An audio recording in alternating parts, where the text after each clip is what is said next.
Brother, bless Monday. Sunday po. Okay, so maganda ang inyong loob ngayon. Sa kapistahan. Anong pista ngayon natin? Anong kapistahan ngayon? Nagdiriwang? Listahan po ng katawan at dugo ni Kristo.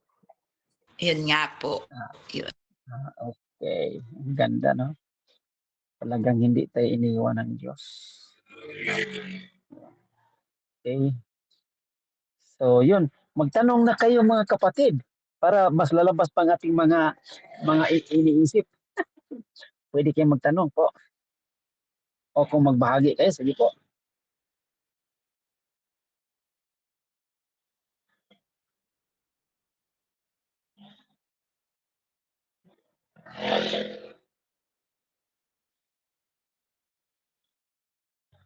Bro, Yes. yun pong bang halimbawa tayo ay nakakatanggap ng katawan at dugo sa pamamagitan ng banal na Eucharistia. Diba po? Ibig po bang sabihin kasama na tayo dun sa magkakaroon ng buhay na walang hanggan? Yun. Okay. Salamat sister sa tanong. So, kasi ibig sabihin kumain na tayo sa dugo, uminom sa kanyang uminom sa dugo at kumain sa kanyang katawan sa magitan ng pagsamba natin sa Eucharistia. Ang tawag doon yung physical, personal na communion, no? Nag-attend tayo ng misa. Tapos yung iba hindi nag-attend ng misa. So, ibig sabihin hindi nakakain, naka-online lamang, yun yung mga ganyan, no? Hindi tayo nakati ng misa. So, may pagkakaiba at yung sinasabing mapunta na ba tayo sa buhay eternal? Okay. So, yun ba ang tanong, sister? Sigurado natin yan? Yan ba? Yes po, bro. Okay. So, may mga kondisyonis. Okay. Dito po, sa buong gospel ng Juan, kasi hindi pa naman ito nabuo, binabanggit lang ang John 6:51-58. Tapos kung buuhin natin ang buong gospel ng John, sa buong Eucharistia ang pag-usapan, hindi lang kasi kinukumpara ang buhay ng pagkain ng tinapay na normal, natural, sa physical, sa buo talagang gospel, no? At pinag-usapan yung tinapay sa panahon sa Israelita, yon. Pero dito, ilan lang versikulo. At sa buong chapters ng tawag doon, sa buong Gospels, 4 na Gospels, at lalo na sa ayon sa Gospel, ayon sa sulat ni San Pablo, dito mayroon tayong 1 Corinthians chapter 11 and following. Dito ngayon ay 1 Corinthians chapter 10. Okay po. In-emphasize sa lahat na ito ng pagbabasa natin na yung mga kondisyonis. So hindi lang dito po makita ito ang mga kondisyonis. Okay? At talagang ganap, matanggap natin ang Diyos personal, sa personal na communion, individual communion sa hindi lang online, matanggap natin at magkaroon tayong buhay eternal, may mga kondisyonis kasi. Okay? Hindi lang sa readings nito, kasama ng lahat ng mga readings sa Gospels, 4 na Gospels patungkol dito, at lalo na sinabi sa mga apostoles, lalo na kay San Pablo. Sa 1 Corinthians chapter 11, 26 yata yung verse 26. Ang sinabi, unang kondisyonis, pag hindi tayo karapat-dapat na tumanggap, okay, ibig sabihin magki-communion sa pag-attend natin misa, hindi talaga tayo karapat-dapat, huwag na lang mag-communion kasi mag-add ang kasalanan. Kasi pinag-usapan naman na hindi pwedeng tanggapin sa kondisyon ang Eucharistia communion personal sa loob ng misa pag mayroon kang mortal sin. Okay? Mortal sin. Pag tinanggap natin yun madagdagan tuloy ang kasalanan. So, mas lalong hindi makapunta sa langit. Okay? Buhay eternal. Ngayon, kung talagang matanggap na wala kang mortal sin kasi bago ka nag-attend ng misa, nagkumpisal, okay iyon. With a perfect kumpisalan talaga, mayroong perfect contrition, pinatawad kasi yung mortal sin, at lalo na nag-attend kang communion, magkaroon kang buhay na walang hanggan. May kondisyon din iyon.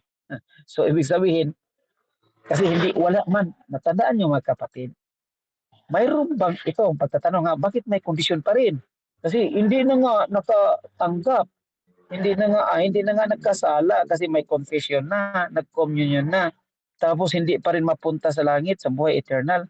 Anong kondisyon, brother? May kondisyon din yon. Natandaan ba ninyo mga kapatid na may namatay pagkatapos ng communion? Doon sa nag-attend ng misa, may natandaan kayo? May nabalitaan pagkatapos ng communion namatay. No. Sa madaling sabi mga kapatid, in short, pag namatay ka, magkapunta ka sa langit. Kasi nakumpisal ka na nga, napatawad kasi yung kasalanan. Ang kondisyon yun, kailangan mamatay ka muna at magkapunta ka sa kaharian na walang hanggan. Amen po ba? Klarado ito mga kapatid sa punto na ito? Palagi may kondisyon.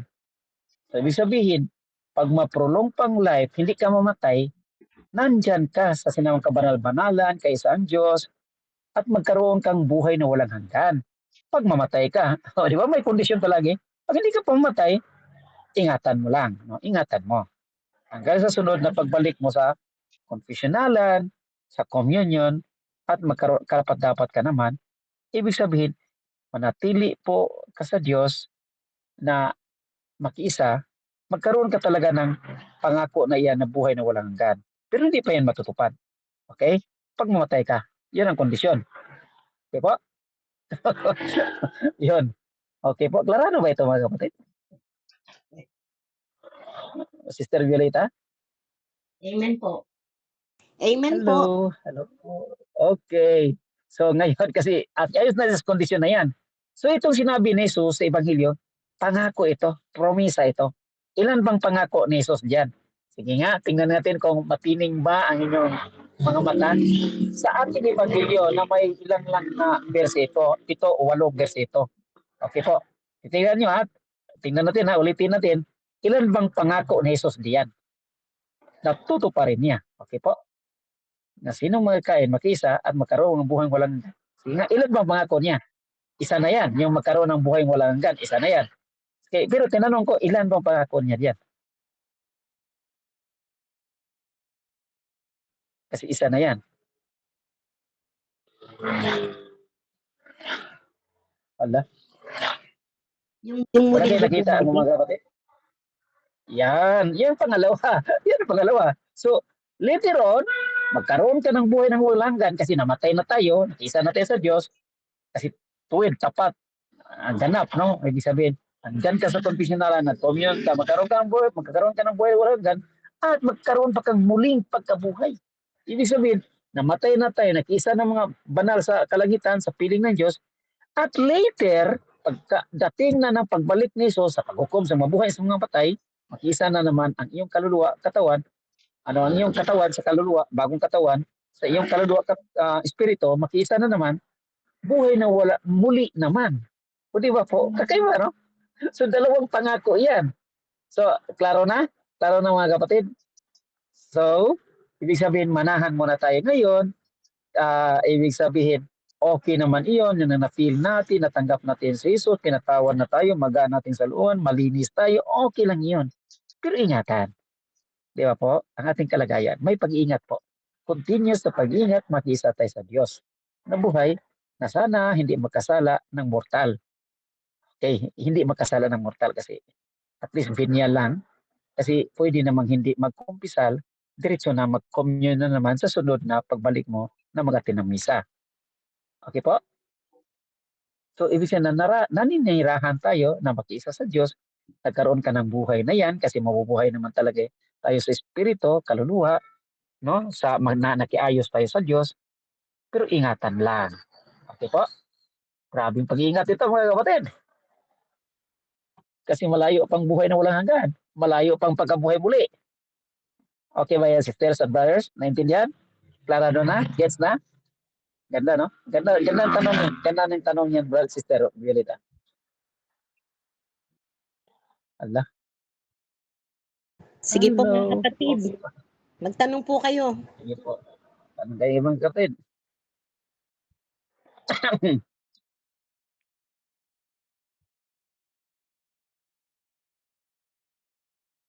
Tanong po tayo para lalo pong marami tayong maunawaan. Brother Ike, Yes po. ano kasi, ako po talaga hindi ako makasimba ng linggo dahil ng sitwasyon ko.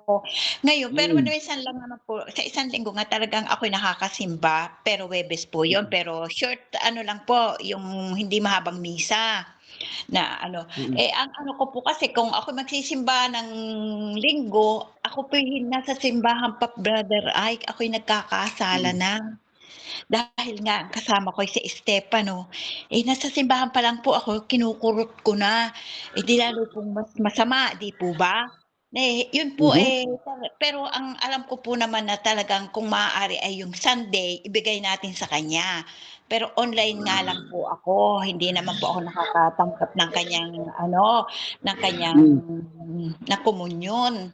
Hindi po ako makaano sa through online. Yun po ang malaking kabawasan sa hindi ko pag-attend ng Sunday mass ng ano talaga sa simbahan. Ano po kaya ang malaki po bang kasalanan ko yung brother ay kasi kung ako naman po i-a-attend nasa simbahan pa ako, talagang nangungurot na ako at paglabas na po ng simbahan, gano'n pa rin. Ako po kaya naunawaan ni Lord, yun po ang ano ko, sa sitwasyon ko po kay Estefano. Kasi talagang napakahirap po ng aking sitwasyon sa kanya. Pero sinisikap ko po naman na kung ako'y nasa bundok, sa barsyo, kung saan ano, do'n po talaga ako'y nakaka-attend po pero isang beses lang po talaga.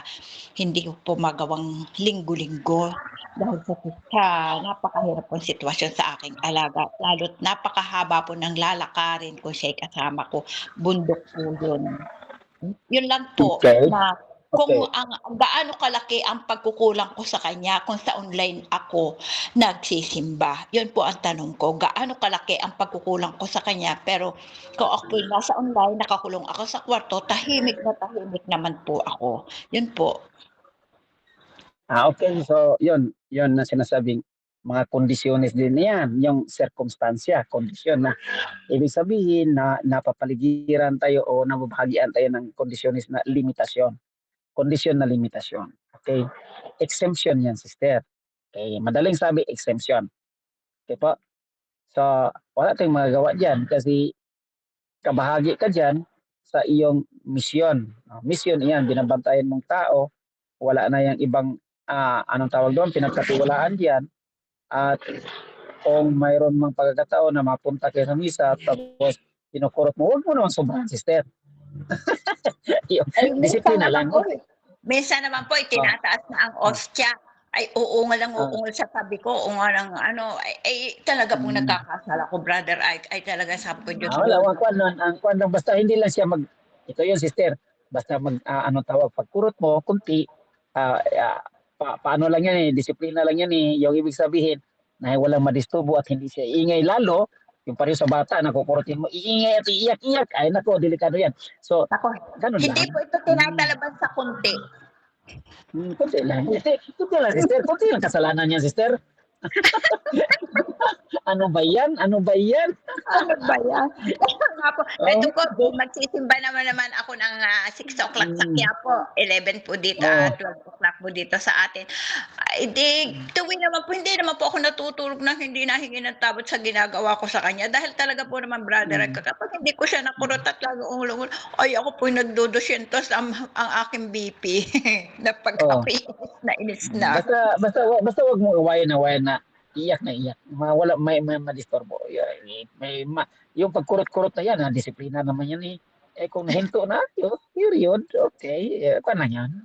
Discipline is a Thank you, discipline. brother. Naano ko Wala lang na po yung sobra-sobra. sitwasyon kong yun. Thank you po, thank you po. Okay. Basta deklarado na yung mga tanong na yan, sitwasyon na yan, under sa kondisyon na nasa trabaho ka, may iba namang araw. Pero pag wala kang trabaho talaga, ay talagang pagalitan ka ng Diyos, malaking kasalanan yan. Kasi Ay, ako naman may alam po, ka. Brother, alam na, nabubuti po ako kay Stefano. Kay Stefano po, wala akong pesta, wala po akong day off, wala kahit ano'y wala. kaya nga. Zero by zero po. Lahat po ng oras ko sa kanya, 24/7, nasa kanya. Yun po. Kaya lang, Yan. sasabihin ko, pag sinabi kong tatahimik ka kasi ako'y nasa kwarto, ako'y a-attend ng misa, ako yung, doon lang po naman siya, medyo po nananahimik. Pero abante and detro pa rin po sa banyo yun para magturbo ako. Ganun po siya. Yan, maganda yan. At least marino. Sino pang gusto mag-follow up? Salamat, sister. Talaga na. Sige, Thank sister. you po Mag-follow up rin ang po. Salamat. O, ibang makikinig. Okay, pwede na mag-follow up po. Baka may nadagdag pang iniisip niyo dyan. Mga haka-haka, ay hula-hula. Huwag naman. Sige po mga kapatid, tanong po tayo.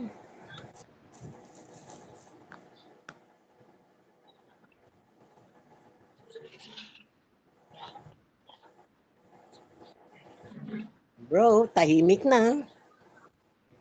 Baka nagpe-prepare na po sa pagsimba. Okay, ako na lang magtanong. O sige, magtanong na ako. Talaga, no? Ang galing, no? Magtanong na lang ako, eh. Okay, ang tanong, ganito. Eh, paano na iyan? Katoliko ka, karismatiko ka, ayun, mga ganyan. Nandyan ka, wala namang hinadlangan, pinipigilan na hindi ka makati ng misa. Pero nandoon ka na sa misa, hindi ka pa rin makakommunyon. Allah, magkaroon kaya ng buhay na walang hanggan iyan? Allah po, iyan ang tanong. Sige nga, sino gusto mag-participate?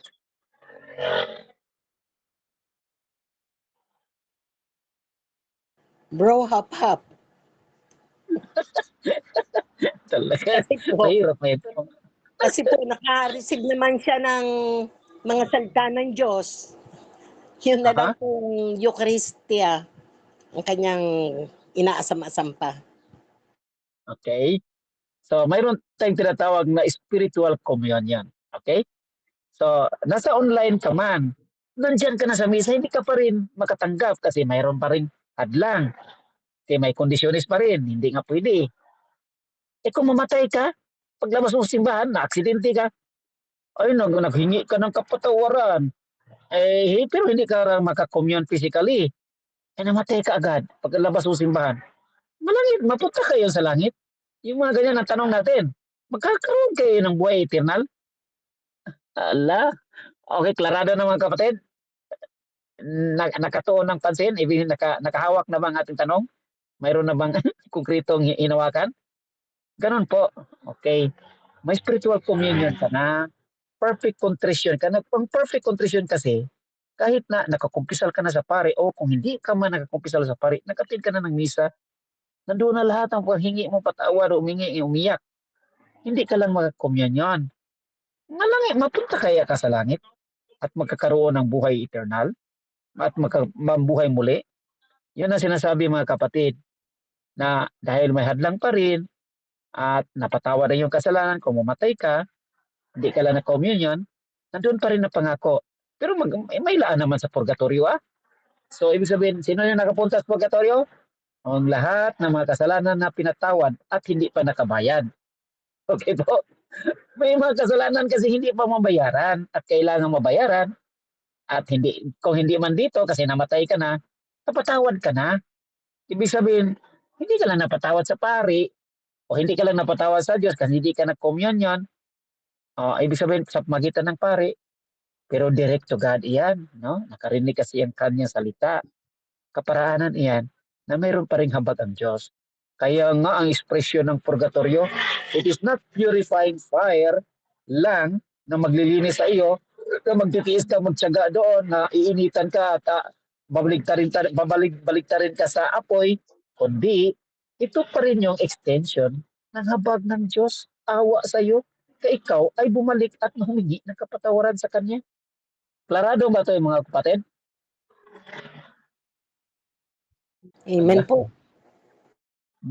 Para hindi tayo exclusivity, na kung sino lang magka-communion pala physical, ay siya lang magkakaroon ng buhay eternal. Ay, wag naman. Sinasabi ni Jesus na magkakaroon at may mga kondisyones, wala dito sa Ebanghelyo. Sa buong Biblia po, makita ang mga kondisyones at nilaan at nilagay ng simbahan yan ang mga kondisyones. Okay? So, okay na po. Klarado na pa tayong mapunto dyan. Katulad Alright, ko, sino ba?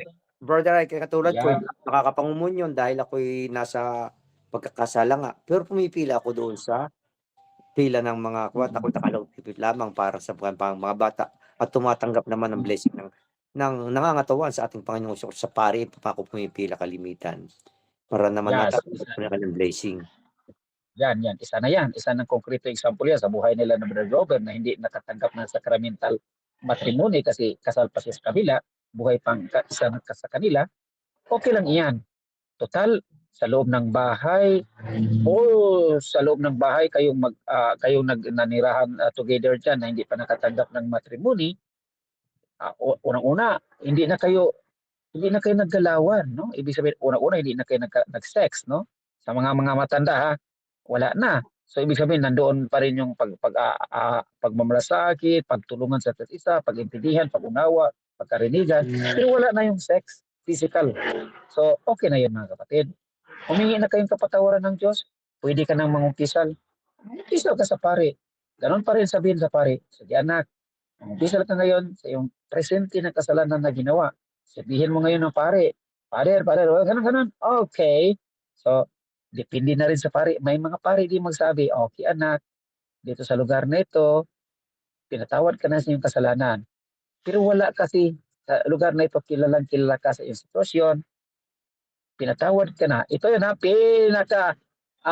pinakaluwang itong binigay ng simbahan. Pag nagkakumpisal ka sa pare at nakita mong buong pagsisisi, sa oras na yan, sa actual sin na mortal sin kasi may sex pa rin ng engagement sa loob ng bahay, kahit na hindi kayo kasal, humingi ka ngayon ng kapatawaran. At natural, sabihin ka ng pare, okay anak, for this moment on, huwag ka nang magkasala. Kahit na nag-live-in kayo. Okay? Kahit na nag-live-in kayo. Even nag-stay-in lang kayo sa buong bubong, pero hindi kayo nag-sex. Okay? Baka communion ka, pero may mga kondisyones din yan. Sa mga maluwang na pari, sabihan ka talaga. Kaya nga palagi po itong magdepende, brother, din sa iyong kumpisalan nga pare. Father, hindi naman ako hindi na ako nagpagsisa kay Mrs. kasi ayaw na niya. Okay lang iyan. So, at sa iba kong mga kasalan, hindi naman ako nagmasturbate o wala na yun sa aking hinangad, Father. Okay. So, sabihan ka na ngayon ng pare. Okay. By the authority given and vested upon this priest, magsabi siya, maluwag ang simbahan at nagbigay ng kapatawaran ng iyong kasalanan, pwede ka na mag-communion. Ay, pwede yan. With the conditions naman. Anak, saan kang lugar? May nakaintindi ba? Nakakilala sa iyo dito? Wala naman. So, pwede po yan, brother. Okay? Siya mismo ang pakinggan mo, ang pari sa actual na yan. At sabihan mo ang totoo. Yung ganun lang yan sa confessionalan po. Sabihan ang totoo. At ang pari po ay maluwag magsabi niya, by the power invested upon him in the confession, this is the belief of the church. May waga at malawak ang aba nating Panginoon na mawain sa iyo. Yun, ganun lang. Ikaw ay papatawarin ko sa kasalanan. By the absolution, you are dispensed to take communion. Okay. Ganun nga, Brother Ike, ako nangumunyon sa La Salet nung kami naroon kay Father Yes. Michael. Sabi sa akin ni Father Michael, ngayong araw na ito, pag-umumpisal, pag-mimiss natin, bibigyan kita ng komunyon, pangungumunyonin kita. Sabi sa akin ni Father. Kasi nangungumpisal ka man eh. Salamat, diba? Father. Nangungumpisal ka man. So that is case to case. Ibig sabihin palagi mo mapakinggan sa pari iyan. So hindi enough. Okay lang yan mga kapatid. Now, there is a post moment of the situation like this, gaya ng sitwasyon nila ni Sir Cecil o ni Brother Robert, na kailangan mapakinggan mo ang sinabi ng pari. Pag hindi mo mapakinggan, i-assume mo na ay nag-stay-in ka pa sa bahay, wala ka napakinggan na salita ng pari. Pag mapakinggan mo salita ng pari na gano'n, na Father, buong nalaman mo ngayon ang aming sitwasyon at ito yung actual sin ko ngayon, ginawa lang namin ni Mrs. ngayon. Bawal pala, o Mrs. hindi yung ka-stay-in ko. O bawal pala, adi mangumpisa lang ko pa rin at sabihan ka ng pare, from now on, hindi ka na maulit pa. Pwede ka mag-communion in that moment. Okay po, makinig kayo dito mga kapatid. Very strict. Maluwag ang simbahan dito kasi hiwaga at aba ng nag-awa ng Diyos ito.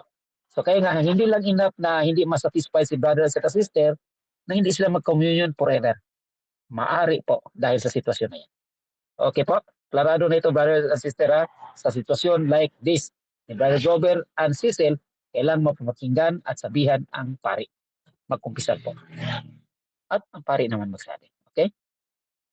By the power invested upon them. Okay. So, hindi natin i-generalization. Pag generalization, wala ka kasi hindi ka kilala ng pari, hindi ka nakumpisal, balik yung sinasabing lumapit ka, maglinya, at ilagay lang ang kamay sa dibdib at magpa-bless sa pare. Okay ba yan, brother? Spiritual director, yan mga spiritual direction ito, ha? Brother and sister, like this. So, na-affirm na ba? Na-confirm na ba ang kaalaman ko na sinabi ko sa inyo at na-affirm din dahil na nangyari din yan kay Brother Robert at ni Sister Cecil. Kung ano masinabi ng pare, ganun din ang sinabi ko ngayon. Pareho ba kami? Brother, nakuha mo na, brother, sister? Amen. Robert? Amen. Amen. Okay. So, kasi ganun ang pinag-aralan namin eh. Hindi naman hinadlangan ng pare din yan. Kasi ganun ang pinag-aralan namin. Together yan. Kung ano man. Alala, presko pag kasing isip ko eh. Ibig sabihin, hindi pa naman ako tumanda sa aking pag-aaral din. Pareho ang pinag-aralan rin sa pare, sa napare na. Okay po? Okay. So, salamat po. Okay, next po. Sino pag gusto mag-follow up? Sige po, follow up tayo.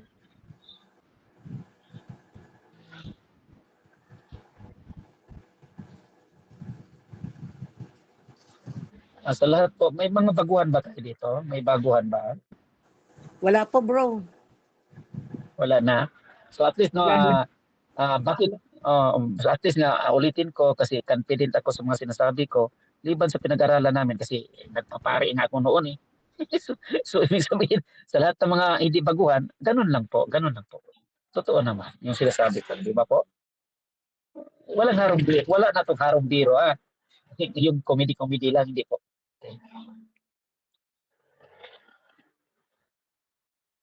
Sige po, tanong tayo. O share.